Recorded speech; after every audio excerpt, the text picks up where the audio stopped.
বিচার, সংস্কার ও নির্বাচন এই তিনটি প্রক্রিয়া সমান্তরালভাবে এগিয়ে নেওয়ার আহ্বান জানিয়েছেন জামায়াতে ইসলামীর আমির ডক্টর শফিকুর রহমান।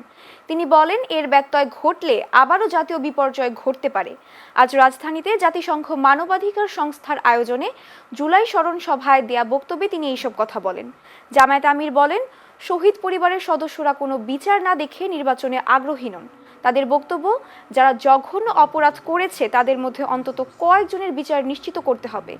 শফিকুর রহমান বলেন, বিচার যেন শতভাগ স্বচ্ছ ও ন্যায়ের ভিত্তিতে হয়। ন্যায় বিচার প্রতিষ্ঠা পেলে কেউই পার পাবেন না।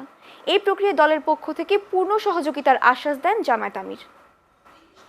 আমাদের শহীদরা এবং জীবন্ত শহীদরা আমাদের অ্যাসেট, তারা আমাদের বোঝা নয়। এই স্বীকৃতি আমাদেরকে দিতে হবে।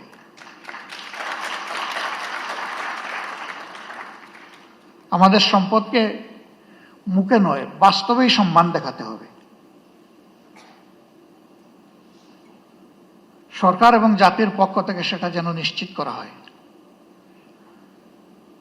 এ বিষয়ে নিশ্চিত করতে হলে তিনটা জিনিস প্যারালাল চলতে হবে: বিচার, সংস্কার এবং নির্বাচন। কিন্তু বিচার আর সংস্কারের আগে যদি কোনো নির্বাচন হয়, তাহলে সেটি আরেকটা ন্যাশনাল ডিজাস্টার হতে পারে, আমরা বিশ্বাস করি।